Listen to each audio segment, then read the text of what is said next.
Hello everyone and welcome back to my channel, and if you're new here, thanks for joining me. I'm Katie and as requested we're looking at some old stuff today. So the first one up is a dragon, and I'm going to be honest, I don't know exactly when in the 90s I did it, but I'm thinking this was 97 or 98. The next one is a watercolour, and again it's a little bit vague on when I did some of these, but these were all done with watercolours with the exception of the first one, and boy did I use those paints thick. Now you do have to bear in mind I was about 14 to 16 when I did these, so please be kind. I hadn't figured out how to use watercolours. It was the first time I'd actually got paints that were vibrant, so I just slathered them on. I painted them on as thickly as possible. I could actually probably use these as a watercolour palette now, there was that much on there. And these were all done in a time before the internet was as prevalent and I couldn't just go on for visual references, and yeah, but these are what I did and they're part of my dragon history of painting and drawing dragons, I guess. But I like to think I enjoyed playing around with colour quite a lot. A lot of these were painted with Winsor & Newton Cartman watercolour sets, and I did do a little video a while back mentioning the first one I got, and I also got a couple that were a couple of sizes bigger, but they were long used up and long gone. So this is the dragon that stands out the most to me. I don't know why, but I always sort of remember the previous pictures I did and this one always springs to mind, and I don't know what it is, and maybe it's his sad face and the colours I'd used, but I was really proud of this one. So rather than have a whole video of just showing all of them, because there are quite a few and not all of them are great, but I will still show them at some point, I thought I'll do a few of these videos over a period of time. It all depends on if you want to see them or not, and what I'll do is I'll select one of them and do a redo of them. So let me know in the comments what you think, if you think that's a good idea, and we'll crack on with today's redo. So as you can see, I've got quite a style now, and I suppose really I had quite a style back then. I was quite experimental with all the different types of dragons I do, but they were sort of very pointy and very exaggerated in some areas, and now they're kind of quite cute and rounded off, and I thought it would be quite interesting to redraw a dragon from way back then and do it in today's style, or my style today. So what I decided to do, just to do an underlayer of paint with the Daler-Rowney equivalent to the Winsor & Newton ones. I was going to use the Winsor & Newton ones, but I haven't got much of that left, and they're looking, well, they're just looking a bit gross at the moment, and I need to clean the pans, so the Daler-Rowney one seemed like a good substitute. However, I apply watercolours a lot differently than I did 20 odd years ago, and yeah, I just wasn't quite getting the colour laydown that I wanted, because I'm not going to like mix it up really thickly and apply it. So I just got to a stage where I thought, right, let's just do it as an undercoat, let's just get roughly the colours I want down and where I want them, and I will come back to it with a thicker medium, we'll say. So I kept as many of the features as I could authentic to the original. So the belly of the dragon with these strange diamond, well, they appear triangular, but they're like a diamond shaped pattern on the dragon, and the pointy tail, and he's not quite got such an elaborate frill around his head, and his ridges are just straight up ridges, so I kind of kept that. I made the wings a little bit shorter because I didn't want them to overly dominate the piece either.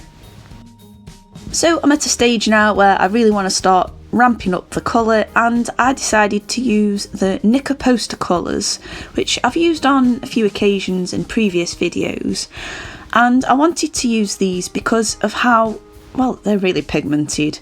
I poured them into some pans because they come back to life really nicely, and I really like the Nicka poster colours, and I can't be too precious with them. Although when I got them, they were such a bargain, and now they're extortionate, so I think putting them in pans just helps me ration them out a little bit. I've still got the tubes, and there's still plenty in there, but I needed to put them in pans, and I seem to be pouring a lot of things into pans at the moment and making my own palettes up. Anyway, waffling on a bit there. So yes, I was much happier with these colours. It just meant it would pop out more, quite a lot like the original, and I could just get the form and the shape there, and it worked out a lot better.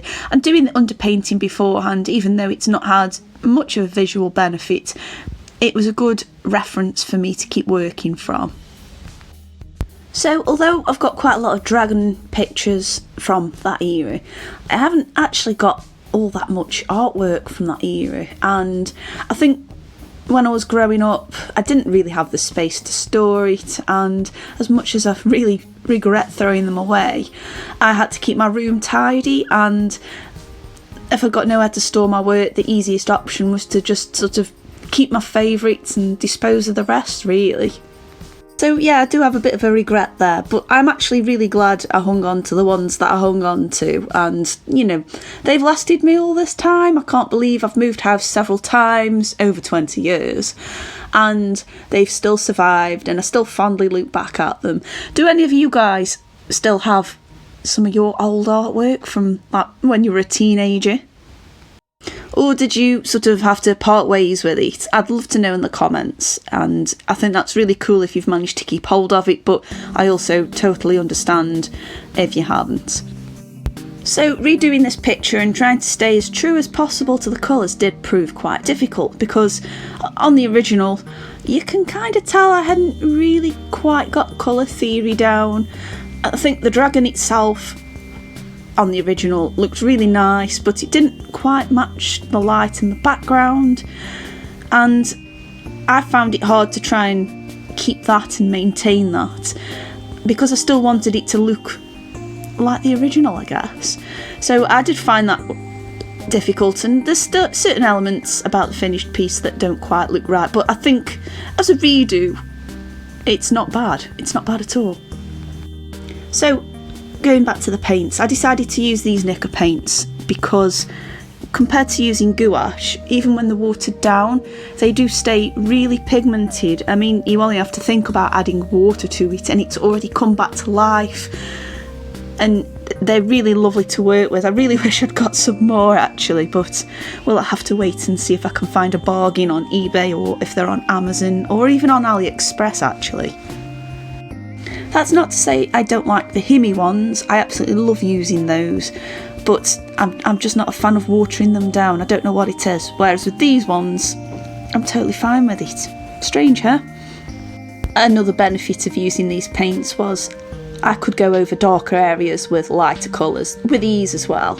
And I think looking at previous me who did these in watercolours, I mean, you'd got a little pan of Chinese white. Oh my goodness, I was forever replacing that because I'd just mix it up so thickly to try and get it as opaque as possible, because really I didn't understand really how watercolours worked. I just didn't know. And at school, because I was still at high school when I was doing these, we didn't really use watercolours. We used thick chalky tablets of paint, but they were awful to use with. You couldn't really use them as a watercolour, and they weren't massively pigmented, and the majority of things that we did at school were either pencil sketches, using them strange watercolour discs, or oil pastels, which I kind of didn't mind using oil pastels, but we couldn't use them how I wanted to use them, where you could use a thinner to blend the colours. We just weren't allowed to use that because they didn't want us around them chemicals. It's very strange, very strange. But yes, I totally used watercolours wrong. I probably still do now actually, but I like to think I put a bit more effort into using them more appropriately and more efficiently. So it's really strange looking back 20 years ago to now about how we approach using art materials. again, I was only like a teenager when I did these, so I had very limited money and very, very limited access because we didn't really have the internet back in the day. There wasn't a computer in everyone's house. It was so strange. Not everyone had a mobile phone.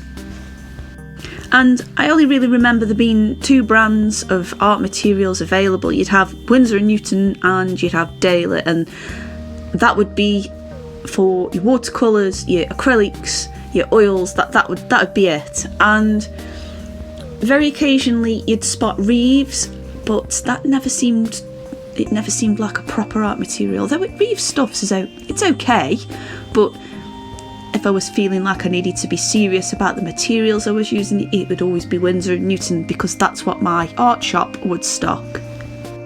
And it's really strange, because if you'd have told 14, 15-year-old me that now I could just order some materials off my phone, which would be like a computer in my hand, it would blow my mind. It's so strange how much has changed in 20 years. In fact, if you'd have told me you could have got unicorn-shaped handles for brushes, I wouldn't have believed you. It's so bizarre. It's so bizarre how useful, and I suppose to a certain extent how dependent we are on the internet for materials. And it's kind of sad really the effect it's having on the shops. I mean, I'm really lucky that my art studio is above an art shop, so I don't fully have to rely on the internet for my materials, and I do always try and support the little shop. I always try and get something from there first before going online. But I think like general accessibility to materials, because over in the UK we have a shop called The Works, and it sells okay stuff. It's alright for beginners, and some of their materials I use some of their paintbrushes as well. But back then you just didn't have them, and if you did have shops that sold affordable art supplies, they really weren't very good back then. They were pretty awful actually. They were like children's paints. So it's very bizarre to see how we've come on in all this time. Anyway, we're just at the adding the finishing touches stages, and I think I could probably do a better job of something else, but as far as recreating the original, I think I've stayed pretty true to it. I think there's still a good vibe there. I think the expression in the dragon's face is quite similar. I think if 15-year-old me saw me painting this now, I probably wouldn't be very happy with it because it's too cutesy. Whereas back then I painted like these sort of evilly, or not evil, or magical, very pointy, spindly dragons. If you want me to have a go at doing a dragon in that kind of style, let me know in the comments and I will do something at some point. I'm currently just prepping for Mermaid at the moment, so I'm not quite able to dedicate a huge amount of time to bigger projects, at least until I've caught up.